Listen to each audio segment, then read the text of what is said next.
당신이 궁금한 학과별 진로 정보. 안녕하세요. 캠퍼스 매거진 김경란입니다. 대학생이라면 누구나 학과를 졸업한 후 어떤 직업을 선택할지, 어느 분야에 취업을 해야 할지 고민이 많을 텐데요. 캠퍼스 매거진에서는 여러분이 학과 졸업 후 진출할 수 있는 직업과 분야에 대해 소개하고 취업을 위해 대학 생활을 어떻게 계획하고 준비해야 하는지 교수님과 멘토들의 이야기를 통해 살펴보려 합니다. 이번 편은 미래 지식 정보화 사회에서 반드시 필요한 인력을 양성하는 컴퓨터 공학과인데요. 컴퓨터 하드웨어, 소프트웨어, 컴퓨터 통신, 멀티미디어, 인베디드 시스템 등을 모두 포괄해서 컴퓨터의 기본 원리와 응용에 대해 공부하는 학과죠. 그럼 첫 번째 코너 시작해 볼까요? Now 컴퓨터 공학과는 지금.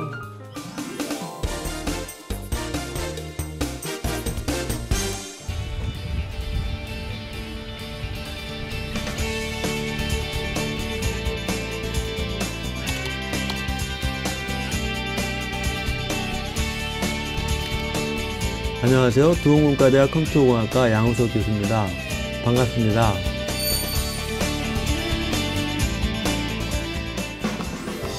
컴퓨터공학과의 교과과정은 어떻게 되나요? 가장 빠른 속도로 변화하는 학문 중에 하나이기 때문에 정보 처리 기술에 대한 기본 지식과 실제 시스템 구현 및 관리에 필요한 다양한 컴퓨터 인터넷 관련 기술을 배웁니다. 컴퓨터 공학과 같은 경우에는 컴퓨터 하드웨어, 시스템 소프트웨어, 응용 소프트웨어, 전산 프로그램, 인공지능, 컴퓨터 언어, 데이터베이스, 컴퓨터 그래픽스 등에 대한 이론을 배우고 있습니다. 교수님, 최근 학과 교과과정에 어떤 변화가 있나요?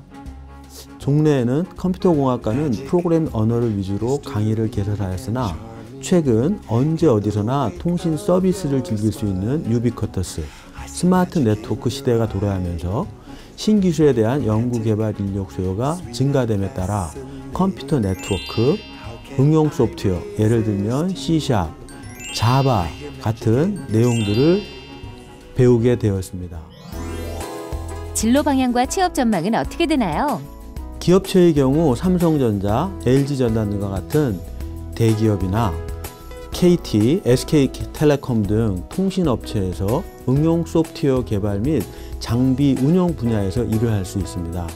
또한 각종 컴퓨터와 정보통신 장비를 개발하는 중견 중소기업, 컴퓨터 소프트웨어 회사에서 시스템 설계나 데이터베이스 관리자 혹은 웹 개발자로도 진출을 할 수 있습니다.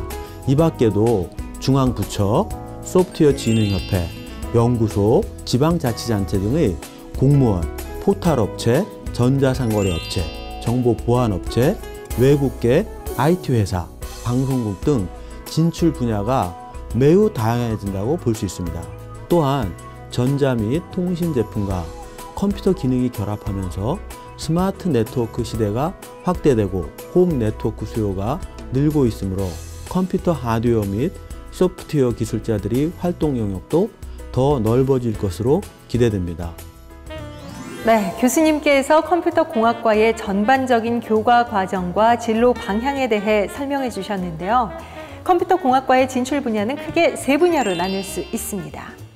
컴퓨터, 모바일 기기 등을 직접 생산하거나 개발하는 업체로 진출하는 하드웨어 관련 분야, 컴퓨터 시스템을 분석, 연구하는 업체나 IT 컨설팅 관련 업체로 진출하는 시스템 관련 분야, 그리고 소프트웨어 개발과 유지 보수 등의 관련 업체로 진출하는 소프트웨어 분야입니다. 그 중에서도 최근에는 IT 서비스가 다양한 산업과 융복합화되면서 제품 주기 관리, 다양한 인베디드 소프트웨어, 유헬스케어, UCT 구축 등으로 확대되고 있어 컴퓨터 시스템 설계 및 분석 분야가 다양해질 것으로 기대하고 있는데요. 지금부터 IT 서비스 전문 기업에서 UCT 개발과 관련해 유비쿼터스 시스템 설계와 분석 일을 하고 있는 멘토를 만나 대학 시절 어떻게 진로를 고민하고 또 취업을 위해 어떤 노력을 했는지 함께 이야기를 들어보겠습니다.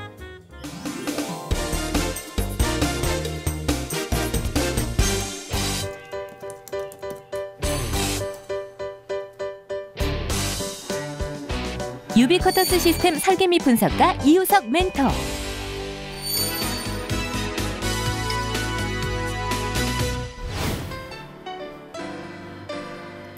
네, 이 모형이 UCT를 설명하기 위한 모형물입니다. 여기 보시면 하천 범람을 관리할 수 있는 영역이 있고요. 여기는 화재를 관리할 수 있는 영역이 있고, 여기는 범죄자를 관리할 수 있는 영역이 있습니다. 비가 많이 오게 되면 하천이 물이 불어서 범람을 하게 되는데, 이때 각각의 센서들이 데이터들을 수집을 해서 도시통합관제센터 쪽으로 자동적으로 보내지게 됩니다. 이와 같이 하천이 범람하거나 범죄자가 접근 제한 구역에 침입했을 경우에, 또한 도시에서 일어날 수 있는 모든 사건에 대해서 그 데이터들은 다 도시통합관제센터로 전송되게 됩니다. 그러면 도시통합관제센터에서는 그 사건에 가장 적합한 절차가 무엇인지를 판단하고 그에 가장 적합한 절차를 진행하게 됩니다. 저는 데이터들이 수집되고 전송되고 처리되는 모든 과정에 대해서 설계하고 개발하는 영역을 담당하고 있습니다.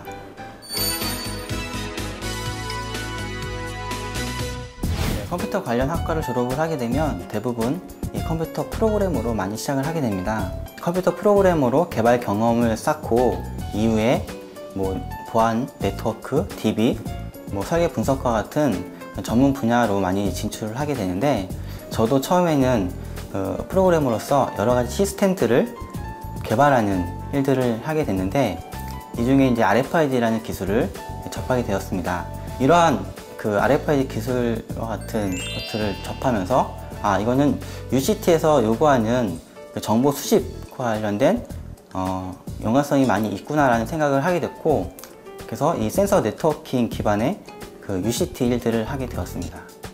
모든 분야에서 기본이 되는 그 프로그래밍을 집중적으로 공부하는 것이 좋습니다. 또는 RFID 기술을 위해서는 전파공학이나 아니면 전자공학 등 같은 과목들을 집중적으로 공부하는 것이 많은 도움이 될 것 같습니다.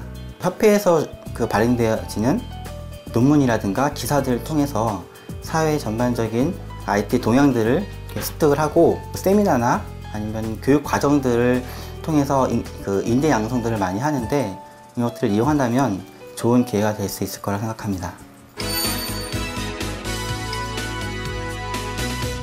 대학 졸업 전에 관련 프로젝트를 간혹 수행할 수 있는 기회가 주어질 수가 있는데, 예를 들면 현장 실습 같은 그런 것들을 통해서 프로젝트를 경험을 쌓고 취업 면접 시에 수행 경력을 어필한다면 가장 좋을 것이라고 생각을 합니다. 또한 취업을 위해서 자격증이 필수는 아니지만 이 산업인력관리공단에서 발급되는 산업기사들 같은 그런 자격증들을 기본적으로 취득해 놓고, 또 SGJP와 같은 그런 랭귀지 관련 국제 자격증도 관심을 갖고 준비해 놓으면 취업에 많은 도움이 될 것 같습니다.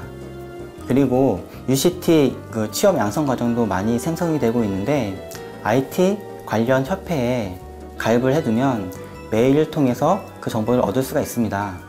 졸업을 하게 되면 소프트웨어 기술과 개발, SI 개발, 인터넷, 보안 등 소프트웨어와 정보통신 산업체에서 활동을 할 수가 있습니다. 또 컴퓨터 시스템 전문가, IT 컨설턴트, IT 프로젝트 관리자, 데이터베이스 엔지니어, 응용 프로그래머 개발자, 보안 전문가 등으로 진출을 할 수가 있습니다.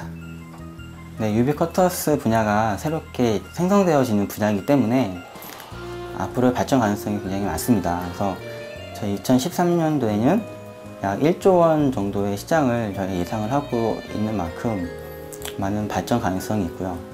그리고 정부기관에서도 인력 양성을 통해서 많은 인력들을 배출을 하려고 계획을 하고 많은 비용들을 투자를 해서 유비쿼터스 사업들을 이렇게 확장시켜 나가고 있습니다.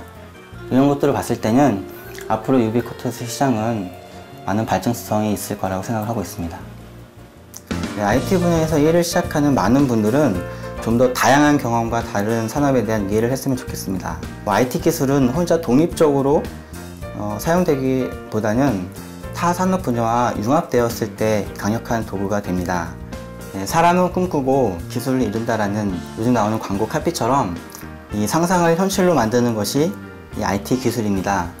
유비쿼터스 기술은 우리의 삶의 질을 향상시킬 수 있는 매력적인 분야입니다. 네, 멘토를 통해 컴퓨터 공학 전공자들이 진출할 수 있는 새로운 분야 중 하나로 유비쿼터스 시스템 설계에 대해 알아봤습니다.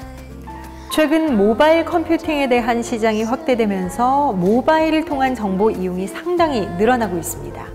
그래서 요즘 컴퓨터공학 전공자들의 관심사 중 하나가 바로 스마트폰 앱이나 게임 소프트웨어 개발이라고 하는데요. 이러한 모바일 소프트웨어 개발이 박차를 가하면서 더불어 발전하고 있는 분야가 바로 모바일 관련 기기입니다.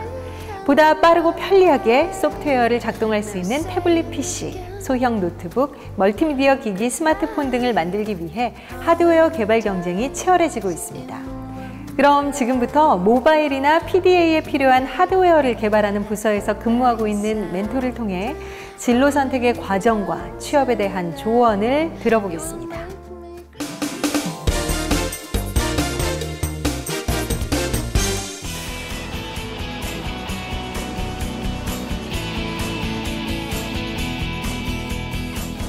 안녕하세요. M3 모바일 PDA 하드웨어 개발팀에 근무하고 있는 박진입니다. 반갑습니다. 모바일 전문 기업에서 하드웨어 개발자로 근무하는 박진 멘토. 보통 모바일 제품들은 그 기기 하드웨어와 그 하드웨어에서 들어가는 소프트웨어로 구성이 됩니다. 그 하드웨어가 완벽해야지 그 안에서 프로그램이 잘 돌아가는데, 저 같은 경우는 그 프로그램에 들어갔으니 하드웨어, 즉 그 메인보드, CPU 보드, 그 주변 보드를 설계, 분석, 개발하는 역할을 하고 있습니다. 뭐 제 동기들을 예를 들어도 보통 그 소프트웨어 쪽 분야에서 많이 일을 하고 있습니다. 하지만 저 같은 경우는 하드웨어에 더 관심이 많았었고, 하드웨어도 뭐 PC라든지 뭐 지문인식이라든지 여러 가지 분야가 있습니다. 제가 취업을 준비할 때는 갓 그 모바일 비즈니스 분야라는 분야가 새롭게 떠올랐고, 제 생각에는 지금도 그렇고 향후도 그렇고 모바일 분야, 더 자세히 말씀드리면 뭐 산업용 PDA 쪽 분야가 전망이 좋을 것 같아서 이 분야를 선택하고 지금 일을 하고 있습니다. 그 전자 분야, 특히 하드웨어 쪽에 기본인 그 기초 소자, 트랜지스터라든지 다이오드, 뭐 저항에 대한 기본 기능, 기본 지식들은 좀 충분히 습득을 좀 했으면 좋겠습니다. 그리고 그 외에 그 모든 분야에서 필요하지만은 그 영문 독해 능력 또한 많이 좀 배양을 해야 됩니다. 실무를 하다 보면은 저희들이 습득해야 되는 기본 지식이나 분석 데이터, 모든 것이 영문으로 되어 있기 때문에 영문 독해 능력이 떨어지다 보면 실무에서 뒤처질 수밖에 없습니다. 그래서 기본적으로 영문 독해와 기초 지식들은 꼭 좀 습득을 했으면 좋겠습니다. 보통 어느 제품이든 간에 8비트가 되었든 32비트가 되었든 CPU는 반드시 들어가야 됩니다. 이 때문에 컴퓨터공학과 전공자들이 주로 공부하는 컴퓨터, 즉 마이크로 프로세서나 인베디드 CPU에 대한 아키텍처를 충실히 공부를 하다 보면은 실무에서 사용되는 CPU에 대한 이해가 빠르고 더 빨리 쉽게 적용할 수 있는 장점이 있습니다. 저희 같은 그 모바일 회사 같은 경우도 여러분들이 그 스마트폰에서 흔히 접할 수 있는 안드로이드 같은 것이 이제 인베디드 OS라고 하는데, 하드웨어에서 들어갈 수 있는 OS를 포팅하는 분야와 그 OS 위에서 들어갈 수 있는 어플리케이션을 프로그래밍하는 분야 등이 있습니다. 이런 분야들을 모두 진출할 수 있다는 게 하드웨어와 소프트웨어를 같이 공부하는 컴퓨터공학과의 장점이라고 말할 수가 있습니다. 이제 그 실무에서 일을 하다 보니까 저희들 학교 때 배웠던 전공들, 예를 들면은 아키텍처라든지 마이콤, 그런 분야들이 상당히 좀 많이 쓰입니다. 그리고 학교에서 배웠던 것이 기초가 되고, 우리 후배들이 그런 분야에 대해서 전공을 소홀하지 말고 그런 분야에 대해서 충분히 배울 수 있을 때 배우는 것이 좋을 것 같습니다. 모바일 기술 핵심 하드웨어 개발자 화이팅! 당신이 궁금한 학과별 진로 정보, 캠퍼스 매거진. 멘토들이 걸어온 길을 통해 진로 고민의 해결 방법과 다양한 진출 분야를 알아봤는데요. 컴퓨터 공학은 우리 사회 발전의 원동력 역할을 하고 있기 때문에 앞으로도 규모의 확대와 지속적인 발전이 이뤄질 것으로 기대되는 학문입니다. 그렇기 때문에 사회 전반에 걸쳐 전공자들의 수요 또한 점점 늘어날 것으로 예상되는데요. 여러분이 컴퓨터 공학과의 배움을 통해 어떤 일을 할 수 있는지 끊임없이 고민하고 취업의 문을 두드린다면 이 사회의 주인공이 될 수 있습니다.